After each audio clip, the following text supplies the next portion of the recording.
کیا پاکستان میں ایک نہیں بلکہ 2 بار رجیم چینج ہوا؟ آج کے اس تفصیلی جائزے میں ہم بات کریں گے پاکستان کے سب سے بڑے اور ہنگامہ خیز سیاسی طوفان کی، یعنی مشہور زمانہ سائفر کیس کی۔ یہ کوئی عام کہانی نہیں ہے، بلکہ یہ ملکی سیاست، فوجی اسٹیبلشمنٹ اور عالمی طاقتوں کے درمیان اقتدار کی ایک انتہائی پیچیدہ کشمکش ہے۔ آئیے اس معاملے کی تہہ تک جاتے ہیں اور حقائق کو سیاسی بیانیوں سے الگ کر کے دیکھتے ہیں۔ سب سے پہلے تو اس سوال پر آتے ہیں جس نے پوری قوم کو الجھا کر رکھ دیا ہے۔ کیا واقعی پاکستان میں صرف ایک نہیں بلکہ 2 الگ الگ سطحوں پر رجیم چینج کا عمل ہوا؟ یہ وہ سوال ہے جو آج بھی سیاسی تجزیہ کاروں کے درمیان سب سے زیادہ زیر بحث رہتا ہے۔ اور پھر ایک انتہائی سنسنی خیز دعویٰ، کیا واقعی سابق وزیر اعظم عمران خان کو ہٹانے کے بعد ہماری عسکری قیادت نے امریکہ جا کر وہاں کی قیادت سے کوئی مبینہ شاباشی وصول کی؟ ان فوجی اور سفارتی الزامات نے اس پورے تنازع میں جلتی پر تیل کا کام کیا۔ اس سے بھی بڑھ کر ایک ایسا سوال جو سیدھا ہماری قومی سلامتی سے جڑا ہے، کیا واقعی امریکہ نے پاکستان کے ایٹمی پروگرام اور فوجی طاقت کو محدود کرنے کی ڈیمانڈ کی؟ یہ وہ چبھتے ہوئے سوالات ہیں جن کے جواب ہم آج کھوجنے کی کوشش کریں گے۔ تو چلیں جلدی سے دیکھتے ہیں کہ آج ہم کن نکات پر بات کریں گے۔ سب سے پہلے سائفر کیس کا آغاز، پھر عمران خان کا بیانیہ، فوج اور امریکہ کے تعلقات، 2 رجیم چینج کا نظریہ، ایٹمی پروگرام سے جڑے دعوے، اور آخر میں یہ جاننے کی کوشش کہ ان میں حقیقت کتنی ہے اور سیاسی بیانیہ کتنا۔ حصہ اول، سائفر کیس کا آغاز۔ دیکھیں، آگے بڑھنے سے پہلے یہ سمجھنا بہت ضروری ہے کہ یہ سائفر آخر بلا کیا ہے۔ یہ کوئی عام خط نہیں ہوتا جو بس ڈاک میں آ جائے۔ سفارتی سائفر دراصل واشنگٹن میں موجود پاکستانی سفارت خانے کی طرف سے اسلام آباد بھیجا گیا ایک انتہائی خفیہ اور انکرپٹڈ میسج ہوتا ہے۔ سفارت کاری کی دنیا میں ریاستوں کے درمیان بات چیت کا یہ ایک بالکل نارمل اور محفوظ طریقہ ہے۔ واقعات کا تسلسل کچھ اس طرح شروع ہوتا ہے۔ سال 2022 کے اوائل میں امریکی عہدیدار ڈونلڈ لو اور اس وقت کے پاکستانی سفیر کے درمیان ایک روایتی سفارتی ملاقات ہوتی ہے۔ پھر اسی سال کے وسط میں عمران خان صاحب ایک بڑے جلسے میں ایک کاغذ لہراتے ہیں اور غیر ملکی سازش کا تہلکہ خیز دعویٰ کر دیتے ہیں۔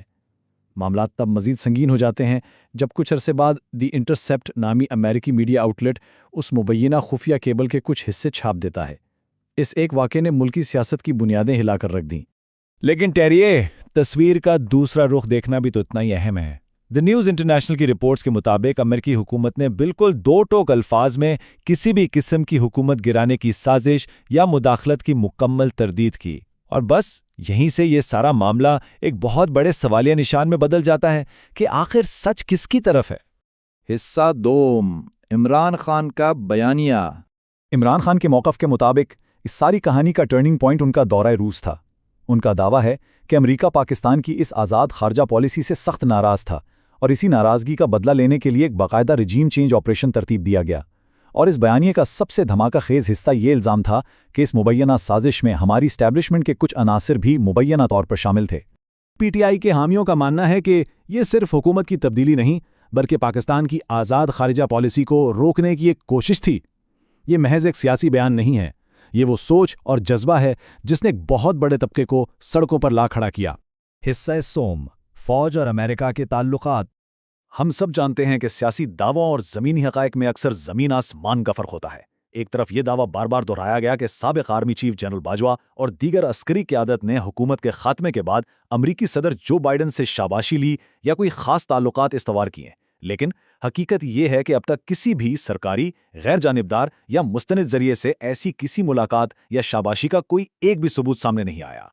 اور یہیں سے یہ بات واضح ہوتی ہے کہ سوشل میڈیا پر نظر آنے والی ہر چیز پر آنکھیں بند کر کے یقین نہیں کیا جا سکتا۔ سوچ فیکٹ چیک جیسے اداروں نے ان میں سے بہت سی وائرل ویڈیوز کی چھان بین کی اور تصدیق کی ہے کہ فوجی قیادت کے حوالے سے پھیلائی گئی بے شمار خبریں یا تو مکمل طور پر جھوٹی تھیں یا پھر ان کا کوئی سر پیر ہی نہیں تھا۔ حصہ چہارم، 2 رجیم چینج کا نظریہ۔ سیاسی تجزیہ کاروں کے درمیان ایک بڑا ہی دلچسپ نظریہ زیر بحث رہتا ہے۔